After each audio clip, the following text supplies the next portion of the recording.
23 जनवरी 1897 को बंगाली परिवार में जन्मे सुभाष चंद्र बोस थी, जिसने एक ऐसी ज्वाला को जन्म दिया जिसने पूरे भारतवर्ष के सैनिकों को उस पहचान से अवगत कराया जो वो शायद भूल चुके थे। जहां कांग्रेस निगोशिएशन के जरिए आजादी चाहती थी, वहीं सुभाष चंद्र बोस बिना किसी शर्तों पर अंग्रेजों को भारत से हमेशा के लिए उखाड़ फेंकना चाहते थे, जिसने अंग्रेजों की नींद उड़ा डाली। अंग्रेज हर तरीके से प्रयास कर रहे थे कि इसे रोका जाए। क्या आप पूरी तरह खिले हुए गुलाब की खुशबू चाहते हैं? यदि हाँ, तो आपको कांटों को स्वीकार करना होगा। क्या आप मुस्कुराती सुबह की मिठास चाहते हैं? यदि हाँ, तो आपको रात के अंधेरे भरी रातों से गुजरना होगा। क्या आप स्वतंत्रता का आनंद और मुक्ति का सुख चाहते हैं? यदि हाँ, तो आपको कीमत चुकानी होगी, और स्वतंत्रता की कीमत पीड़ा और बलिदान है।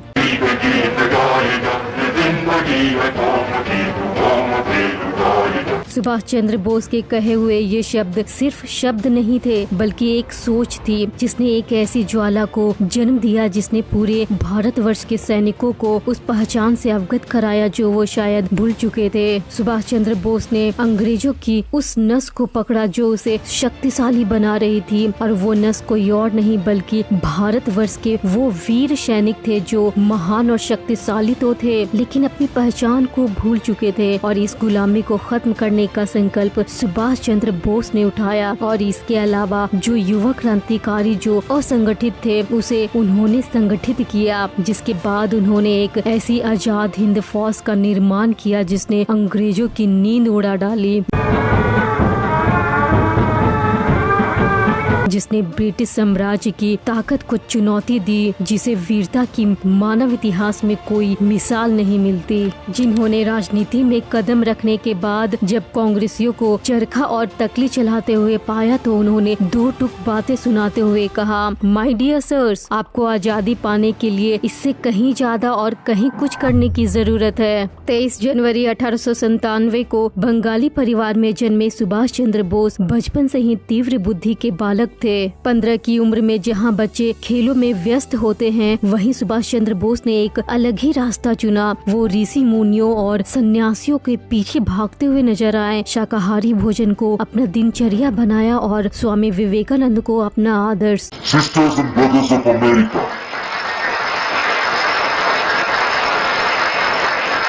यहाँ तक कि 1915 के पूरे साल उन्होंने डिवोशनल लिटरेचर को गंभीरता पूर्वक पढ़ा। बावजूद इसके वो मैट्रिक एग्जाम में दूसरे नंबर को हासिल करने में सफलता प्राप्त करते हैं, जिसके बाद 1917 को उन्होंने कलकत्ता के स्कॉटिश चर्च कॉलेज को ज्वाइन किया। बचपन से ही उनका दिमाग एक वॉरियर की तरह एक्ट करता था। वो आर्मी में जाना चाहते थे, लेकिन रास्ते आसान नहीं थे। इसके लिए उन्होंने अपनी आगे की पढ़ाई इंडियन सिविल सर्विसेज की इंग्लैंड में की,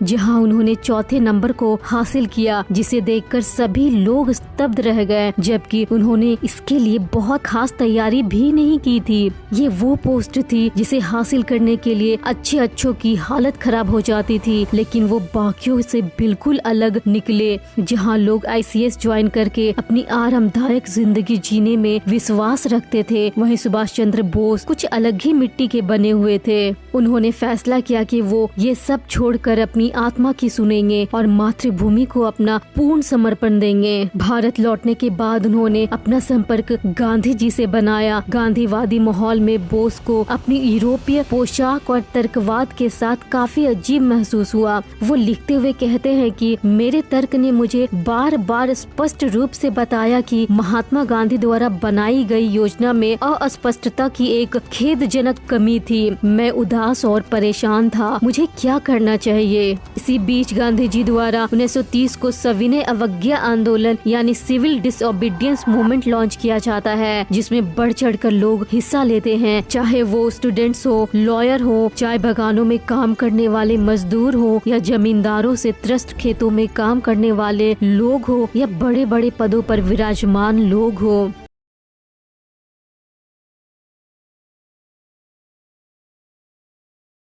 अंग्रेज हर तरीके से प्रयास कर रहे थे कि इसे रोका जाए, जिसके कारण ये पद यात्रा वायलेंस की तरफ तब्दील हो जाती है। और इसी बीच चौरी चौरा कांड होता है, जिसमें कई सारे पुलिस को चौकी में लॉक करके उसे जला दिया जाता है। ये बातें जैसे ही गांधी जी के कानों में जाती है तो वो इस मूवमेंट को तत्काल रोक देते हैं। भारत की स्वतंत्रता को पीछे कर लिया जाता है, जिसे देखकर न सिर्फ पूरा देश बल्कि सुभाष चंद्र बोस का क्रोध चरम सीमा पर पहुंच जाता है और वो कहते हैं कि एक विशाल देश में ऐसी हिंसा होना अटल है। आगे लिखते हुए वे कहते हैं कि तानाशाह के फरमान का उस समय पालन किया गया, लेकिन शिविर में नियमित विद्रोह लगातार चल रहे थे। जब जनता का उत्साह चरम पर था तब पीछे हटने का आदेश देना राष्ट्रीय आपदा से कम नहीं था। लोगों का मानना था कि जो देश स्वतंत्रता की लड़ाई लड़ रहा हो उसे हमेशा सक्रिय रहना चाहिए। रूढ़िवादी कांग्रेस के द्वारा कोई बदलाव नहीं के लिए मतदान किया गया। इसके बाद सुभाष चंद्र बोस देशबंधु के साथ मिलकर स्वराज्य पार्टी में शामिल हो जाते हैं और परिषद में प्रवेश की वकालत करते हैं, जिसके बाद सुभाष चंद्र बोस की सक्रियता के कारण चुनाव में स्वराज्यवादियों के द्वारा भारी जीत हासिल की जाती है। देशबंधु कोलकाता के मेयर चुने जाते हैं और सुभाष चंद्र बोस उनके चीफ एग्जीक्यूटिव ऑफिसर के रूप में नियुक्त किए जाते हैं। सुभाष चंद्र बोस एक क्रांतिकारी बन चुके थे, जिन्होंने रचनात्मक कार्य किए, जैसे सैकड़ों प्राइमरी स्कूल खुलवाना और डिस्पेंसरीज खुलवाना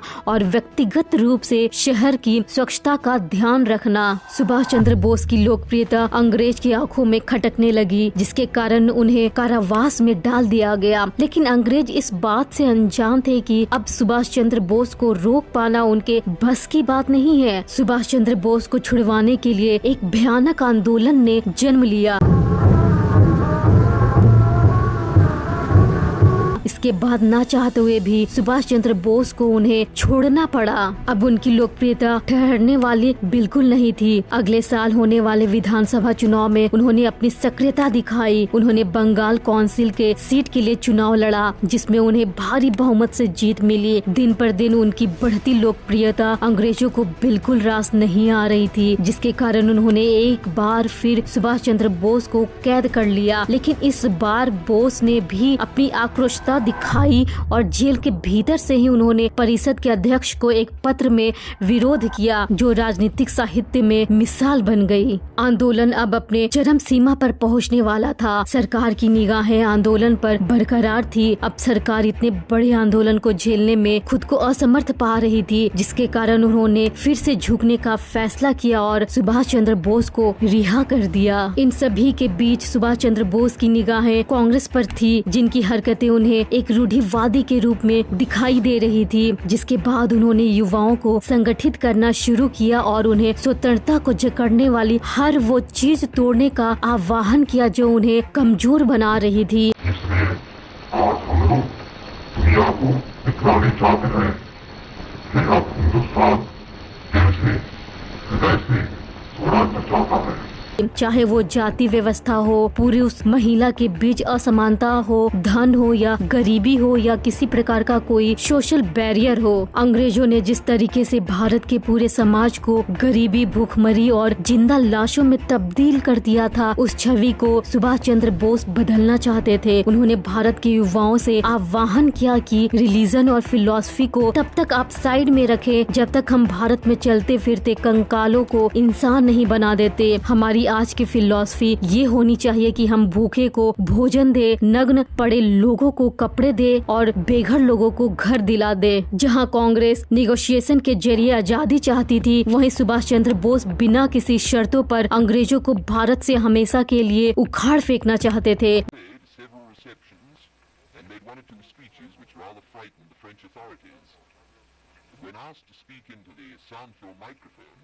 गांधी इरविन समझौते ने सुभाष चंद्र बोस के आक्रोश को और तेज कर डाला, जिसकी आलोचना करते हुए इसे वो अंग्रेजों के सामने सरेंडर करने का नाम देते हैं। सुभाष चंद्र बोस ने इसके बाद गांधी जी को चुनौती देते हुए त्रिपुर कांग्रेस के लिए प्रेसिडेंटशिप का चुनाव लड़ा, जिसमें उनकी भारी बहुमत से जीत हुई। कांग्रेस के कई लोग इस बात से काफी नाखुश हुए। इसके बाद उन्होंने सुभाष चंद्र बोस को इतना मजबूर कर दिया कि उन्हें प्रेसिडेंटशिप से रिजाइन करना पड़ा। बावजूद बावजूद इसके वो कई सारे फ्रीडम मूवमेंट में सक्रिय रहे, जिसके कारण उन्हें दोबारा हाउस अरेस्ट में डाल दिया गया, जहां उनकी सोच ने सबसे बड़ी उड़ान भरी और उन्होंने इस बात को भली भांति भाप लिया कि वर्ल्ड वॉर 2 उनके लिए एक सुनहरा मौका साबित हो सकता है ब्रिटिश साम्राज्य को भारत से हमेशा के लिए उखाड़ फेंकने के लिए, क्योंकि उनकी तीव्र बुद्धि ये बहुत ही बेहतरीन तरीके से समझ चुकी थी कि दुश्मन का दुश्मन दोस्त होता है। और एक्सिस पावर जो कि इंग्लैंड के खिलाफ लड़ रही थी और जिसको लीड करने वाले नाजी जर्मनी और फासिस्ट इटली और रशिया थे, उनका साथ लिया जाए। अब उनकी सोच वहाँ से शुरू होने वाली थी जहाँ से कांग्रेसियों की सोच खत्म होती थी। उन्होंने फैसला किया कि वो भारत से बाहर रह रहे भारतीय प्रवासियों को इकट्ठा करेंगे और एक ऐसी फौज का निर्माण करेंगे जो अंग्रेजी शासन को ऐसी चुनौती देगी जिसे सहन कर पाना अंग्रेजों के लिए नामुमकिन होगा। हाउस अरेस्ट से निकलने के लिए उनके द्वारा एक ऐसी तरकीब अपनाई जाती है जो शायद इतिहास के पन्नों में अमर हो चुकी थी, जिसका किसी के पास कोई वर्णन नहीं मिलता। वे जनवरी 1941 को पेशावर से काबुल की तरफ रुख लेते हैं और मस्को से उड़ान भरते हुए जर्मनी की तरफ रवाना होते हैं। जर्मनी पहुंचते ही उनकी मुलाकात हिटलर से होती है, जिसके बाद इंटरव्यू में वो कहते हैं कि I have nothing to do with Germany's racialism, fascist dictatorship और Japanese militarism. I am here to perform my duty for India. I remain a free man wherever I go. Neither the German not the Italian not the British can buy my soul nor can I sell my freedom for anything under the sun. उनके बोले हुए ये शब्द लोगों के अंदर अपने मातृभूमि के लिए एक हुंकार भरने का काम करने वाली थी। इसके लिए उन्होंने फ्री इंडिया लीजन और आजाद हिंद रेडियो की नींव डाली। इन दोनों को सुभाष चंद्र बोस ने एज ए साइकोलॉजिकल वॉरफेयर और मिलिट्री एक्शन की तरह इस्तेमाल किया। आजाद हिंद रेडियो के जरिए उन्होंने 7 जनवरी 1942 को बर्लिन में इंग्लिश, हिंदी, तमिल और कई दूसरे भाषाओं में ब्रॉडकास्ट लॉन्च किया, जिसके बाद भारत और भारत से बाहर रह रहे भारतीय प्रवासियों में अपने देश के लिए स्वतंत्रता की लड़ाई में लड़ने का एक जुनून सवार दिखा। यहाँ से फिर सुभाष चंद्र बोस जापान की तरफ 2 जुलाई 1943 को लैंड करते हैं, जहाँ उन्हें भारतीय प्रवासियों के द्वारा भारी समर्थन मिलता है।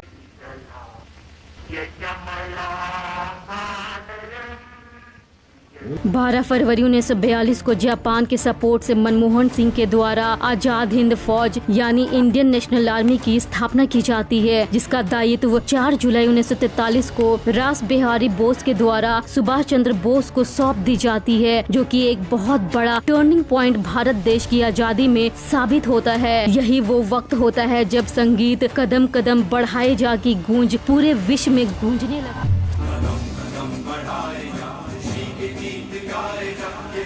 है, जो कि एक इंस्पिरेशन होती है उन सभी के लिए जो भारत की आजादी के लिए शंखनाद कर चुके थे। 5 जुलाई 1943 को फिर से सुभाष चंद्र बोस के द्वारा आजाद हिंद फौज को पावरफुल स्लोगन के साथ दिल्ली चलो का नारा लगवा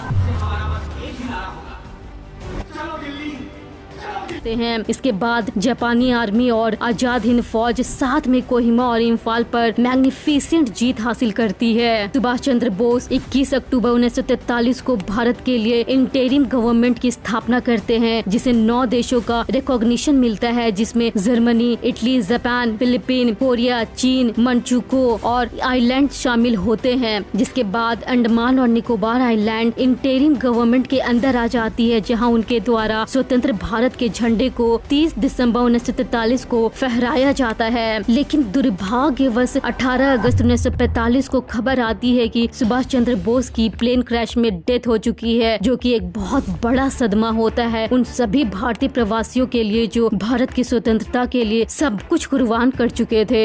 उनके मृत्यु के तुरंत बाद 17,000 आजाद हिंद फौज के सैनिकों को गिरफ्तार कर लिया जाता है, जिसमें मुख्यतः प्रेम सहगल, गुरबख्श सिंह ढिल्लोन और मेजर जनरल शहनवाज खान होते हैं। ब्रिटिश के द्वारा किए हुए इस हरकत ने भारत के पूरी आम जनता को एक धधकती हुई ज्वालामुखी का रूप दे दिया, जिसके बाद आजाद हिंद फौज के सैनिकों को छोड़ने के लिए जगह जगह प्रतिशोध वाले आंदोलन शुरू होने लगे, जहां स्लोगन दिया जाने लगा, लाल किले को ध्वस्त करो और आजाद हिंद फौज को रिहा करो। इन्हीं आंदोलन के बीच लगभग 326 लोग अंग्रेज पुलिस के असहनीय अत्याचार के शिकार होते हैं। ब्रिटिश सरकार ने इन तीनों क्रांतिकारी क्रांतिकारियों को आजीवन कारावास का फैसला सुनाया, लेकिन जनता के आक्रोश ने इस फैसले को बदलने के लिए मजबूर कर दिया, जिसके बाद उन्हें तत्काल रिहा कर दिया जाता है। ये ऐतिहासिक जीत पूरे भारत की जीत थी। गांधी जी, जवाहरलाल नेहरू और सरदार पटेल ने आजाद हिंद फौज के वीर सैनिकों की प्रशंसा की और उनके बलिदान को सर्वोच्च बलिदान के रूप में सराहा। भारत छोड़ो आंदोलन अब अपने चरम सीमा पर पहुंच चुका था। आजाद हिंद फौज का प्रभाव इतना प्रभावशाली रहा कि Indian civil services, Indian army, Indian navy, air force, land force जो किसी वक्त ब्रिटिश के अधीन काम करते थे, वे सभी धीरे धीरे अपने देश की संप्रभुता और स्वतंत्रता के लिए बागी होने लगे, जिसके बाद ब्रिटिश के लिए भारतीय सेना को अपने अंडर रखना जोखिम भरा लगने लगा और उन्हें इस बात की चिंता सताने लगी कि अगर ऐसा ही चलता रहा तो हम मारे जाएंगे। इसलिए उन्होंने 15 अगस्त 1947 को भारत को छोड़ने का फैसला किया और भारत ने स्वतंत्रता प्राप्त की, जिसके लिए हर कोई बेताब था। सुभाष चंद्र बोस जाते जाते सभी के अंदर उस ज्वाला को भड़का दिया था जो कई सालों की निद्रा में पड़ी हुई थी। सुभाष चंद्र बोस का बलिदान अमर रहा, जिन्होंने मरने के बाद भी भारतवासियों में उस आग को बरकरार रखा जो उन्होंने जलाया था। नमन है ऐसे सपूत को जिन्होंने इस मातृभूमि में जन्म लिया और इस देश के लिए खुद को बलिदान कर दिया।